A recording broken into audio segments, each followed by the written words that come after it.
ये जो क्वेश्चन आपको दिखाई दे रहा है ना, ये क्वेश्चन या इस तरीके से क्वेश्चन आपके बोर्ड एग्जाम में 1 नंबर में पूछे जा सकते हैं। इंपॉर्टेंट क्वेश्चन है आपके बोर्ड एग्जाम में।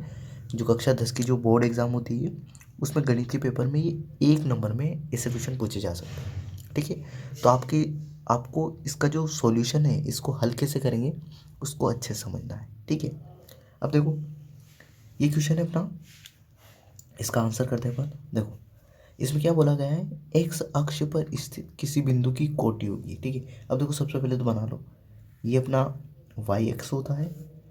ठीक है, और ये होता है अपना एक्स अक्ष। ठीक है, अब एक्स अक्ष पर कोई भी, एक्स अक्ष पर स्थित, यहाँ पे मान लो कोई बिंदु स्थित है, ए नाम दे दिया।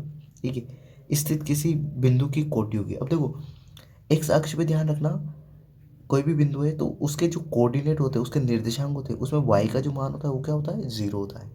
ठीक है, यहाँ पे इस लाइन पे अपन कोई भी बिंदु बनाएंगे ना तो उसमें वाई का मान क्या होता है, 0 होता है। एक्स वाली लाइन पे वाई का मान क्या होता है, 0।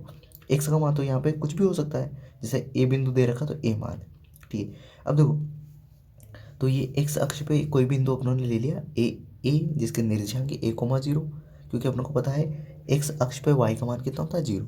अब ध्यान रखना ये जो बिंदु है इसकी अपनों को कोटि बतानी है। ठीक है, अब ध्यान रखना जो कोटि क्या होती है, तो कोटि जो होती है ना वो वाई का मान होता है। वाई के मान को कोटि कहते हैं, कोटि कहते हैं। तो एक्स अक्ष पर स्थित ये बिंदु है, इसकी कोटि क्या हो जाएगी, 0, शून्य है ना। तो इसका राइट आंसर क्या हो जाएगा, ऑप्शन नंबर बी। ठीक है, और ध्यान रखना एक्स के मान को कोटि के, एक्स के मान को भुज बोलते हैं।